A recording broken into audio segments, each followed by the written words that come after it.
Continuing here. So, yeah, Trump just listened to his counsel. Okay, so this idea that Trump could go to jail for this is just nonsense. Okay, it's absurd. It's just absurd. But yet, this is all that they've got. These people that want division in the land, these are the kind of people like Adam Schiff that he wants irreconcilable differences between the American people. Okay, and all these people that talk about impeachment and all this, that's what they want. They just want an excuse. They don't care if it's a valid excuse. They don't care if it's going to hold water. But they just are desperate to keep the establishment, the status quo, this trajectory of death and destruction in place. So I've got no regard, no respect for people like Adam Schiff.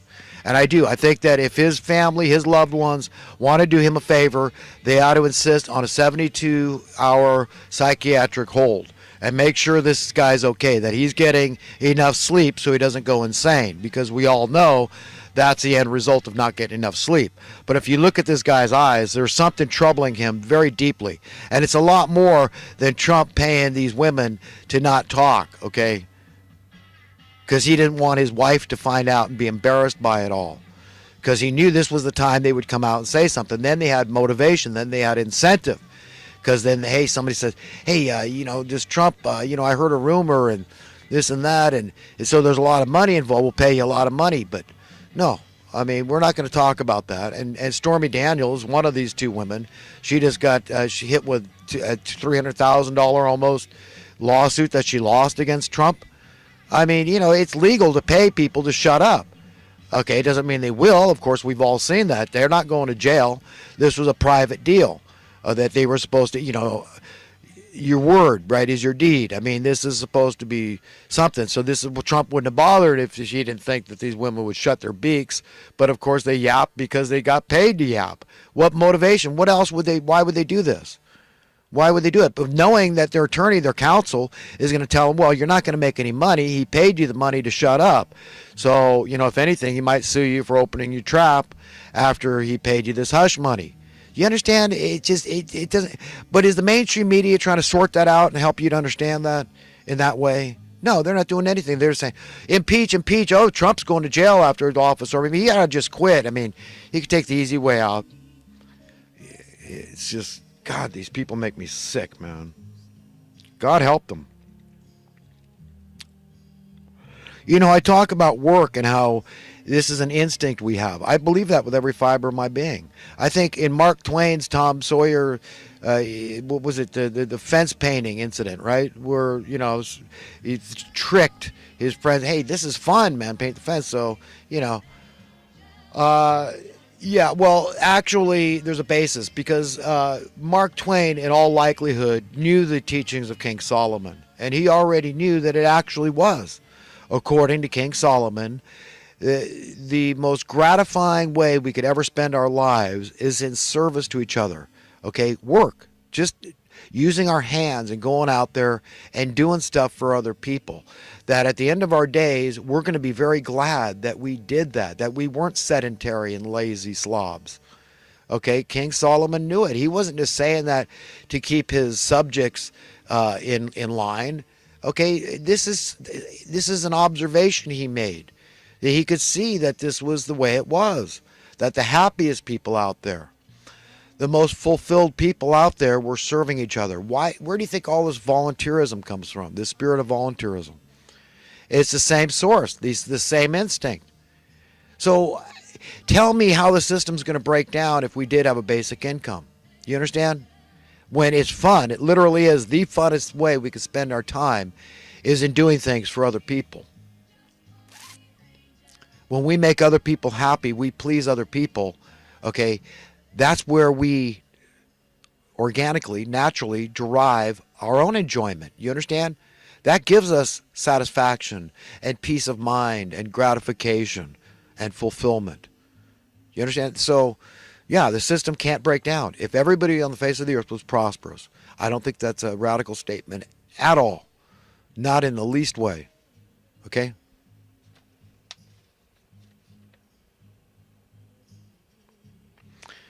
Recently, I was driving to work, 8 something in the morning, city street, speed limit 25 miles an hour. People typically drive 30, Going through a light on a main drag, the light turned green, and I was probably about,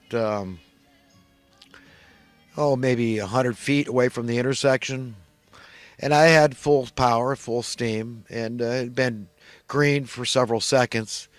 And of course, I'm still cautious, but for cars that might run the red light. But I'm at the front of the line of cars in back of me who are tailgating me. Hurry, buddy, hurry, man, make the light. Let me make it. It's going. So you try to step it up a little, make sure that the guys, 4 or 5 cars back, they're all going to make this light now. So it was right at that moment, and then this homeless guy, right then, with a brisk walk, walked right out in front within about 25, 30 feet maybe from the time I could see him when he was visible, walking briskly right in front of my car. I mean, it was a dead red light he was walking against. It was, I mean, I had to slam on the brakes. Here I'm driving this 1977 GMC van. Thank God I keep it mechanically sound because I had to jam on the brakes in order to keep from hitting this guy. If I had been distracted in any way, had my eyes off the road, I would have slammed right into this pedestrian, right into him. Here's an example why I tell you people are deliberately trying to get hit by cars. They don't want to get killed, but they want to get injured enough to where they can go on disability. You understand? They're not criminals, so they don't want to commit some heinous felony, to have to get those 3 hots and a cot. They want to be free. So this is one way they figured out, they calculated that they could do that. They could become permanently disabled, even if it caused a little brain damage and some, severed limbs. It's worth it to them to avoid the desperation, the meanness, the nightmare of sleeping out in the cold and just this darkness and So this is where we're at now, 21st century America. We got homeless people deliberately trying to get hit by cars. So be on your guard. If you're a driver, be on your guard. This close I came to hitting this guy. This close. If the road had been wet and I wouldn't have been able to hit the brakes that hard, or if I'd hit him that hard and gone into a skid, I guarantee I would have hit this guy. I would have hit him. Wouldn't have been my fault, but I'd live with it for the rest of my life, thinking that it was my fault somehow. I could have been more careful. Brisk walk, couldn't see him behind other vehicles, walked right in front. Nobody yelled, nobody honked to warn me or anything. Easily could have hit that guy, easily.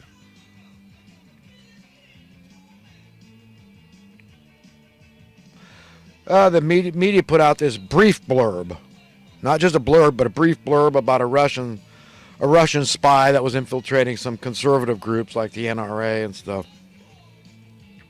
Oh, but we're not going to call her a spy. She was just trying to get information.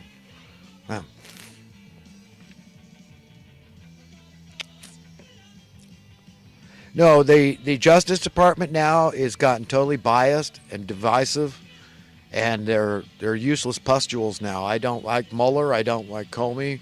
I think that they are leftists. They're communist, fascist types, apparently, and they're just trying to divide us. They don't want America healed. They don't want to get away from this trajectory of death and destruction, the establishmentarian status quo. They want to keep it going, and that's how it's been. I mean, since Trump, these are the haters from the get-go. It was their ilk that say, "Oh my God, Trump! Oh man, he's so different. He's such a renegade. He's such an enigma. We can't let this wildcat get his way. So we got to hate him. We got to frame him. We got to do everything we can to prevent his agenda from going through. His agenda, to end homelessness because he's ashamed of it, to create prosperity across the board and set a good example for all the other countries. No, we can't. No, we got to stop this guy because that's in the way. We need desperate poverty. Just think of all the jobs that revolve around desperate poverty. in the criminal industrial complex, all those jobs, because of these criminals that were driven by these inducers, desperate poverty, to commit crimes to survive. Okay, right? So you understand the rhyme and the reason, the incentives, the motivation that people have. So all these jobs depend on the desperate poverty. I mean, that's a lot of jobs. The lawyers and the court clerks and the jailers and law enforcement, on and on and on, right? All those jobs depend on desperate poverty persisting. The same thing with the debt industrial complex. To keep debasing our currency and keep raising our cost of living, they need it. They need outcasts. They need people that are going to perish and pay the ultimate price in order to keep this train a chugging the direction they want. The dubious war, they need it. They need people to be driven by desperation to join the military. Okay, sometimes if people say, hey, I don't want to. I'll go to this war or that war, but I'll research it first. I'm not just going because you say I should go. And then the welfare industrial complex now. Countless numbers of social workers are employed, and their jobs depend on people being poor. Otherwise, they'd be out of a job. It's simple as that. If everybody was just getting sent a check, it would circumvent the need for all these workers who your taxes, and if you call yourself a fiscal conservative and you're not for a basic income, then you're a liar or you're self-deceived. It's just one or the other, or a bumbling idiot. But you're certainly not truly a fiscal conservative, and you certainly aren't a Christian. You don't believe in what teachings of Christ, okay, about these things, about the captives needing to be set free, and I'm telling you how they need to be set free, and how money is a competing master. We can't serve two masters. How the love of money is a root of all evil, and it's got to go. You pray the Lord's Prayer, and God's will being established on earth is one of those aspects of praying the Lord's Prayer. And you get to talk about what role money's going to have in that perfect world. Is there going to be an advantage-disadvantage paradigm? Is that going to be the perpetual reality for the inhabitants of planet Earth? And better think. That's what I'd like to do, is inspire thought in people, and I hope I'm succeeding.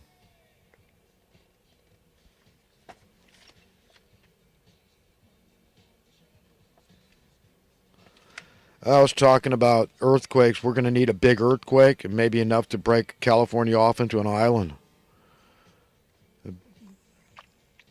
It's predicted in Revelation chapter 16, verse 18. This is the earthquake to beat the band like never before in Earth's history. This is the continent-splitting kind of earthquake that is predicted to come. So it's nothing like that little thing they had in Alaska recently. Oh, I forgot another medicinal food. I like to talk about medicinal foods. And that is this apple cider vinegar with the mother. Organic. You can get it at your local grocery store, probably. Bragg's. It's organic apple cider vinegar with the mother. It's like $4 a bottle. And if we all get our pH, that's potential hydrogen, out of whack, okay? And you want a balance. You've heard of the pH level. Well, you don't want it too acidic. You don't want it too alkaline. But typically, because of our diet and refined foods, our systems are acidic. And an acid system is the cause of all the diseases, what a lot of experts will tell you. And I'm telling you the same thing. So if you somehow can get apple cider vinegar into your diet, you can keep your pH level balanced, which is what you want. So it's a very good thing for countless ailments. So yeah, just add that to your diet. And celery too. That's one good way to get your peanut butter down, Good stiff stick of celery. Nothing good for male libido too. Some people will say they'll compare the different fruits and vegetables to the organs, genitalia of the male and female, and the avocado looking like our testicles, and it's good. Some people call it the testicle fruit, and the celery, and of course, I won't go into it. You can figure out, put two and two together, but this is true for women too, that there's fruits and vegetables that can help them in the libido area too. But it's all good. I mean, God put all this stuff here for us to enjoy. And of course, the libido thing goes back to procreation that God put in us. He made it very enjoyable, and it helps us to understand why He created everything, the universe and everything contained therein, and how it's a very powerful force, a very beautiful feeling that we get from utilizing our procreative drugs, okay, the oxytocin and all this stuff. So it's no wonder why we enjoy these things, why it's kind of considered by a lot of people to be a healthy form of escapism. And the colleges and universities are all pushing this stuff, and if your spouse isn't giving you enough, you got to find it on your own. And so I don't know. The vast majority of people are wankers. I mean, it's just a fact, and you shouldn't feel like you're unusual. Yeah, it's sin, and you're going to suffer because you're going to feel empty and vapid to some degree because it's not whole. I mean, I don't believe any man can ever be happy without a woman. It's really like the rib, but on a very literal level that we feel that we are not right. Okay, so we are not ever self-satisfied without a woman. We need that to ever be truly happy. A man needs a woman. I believe that. Now,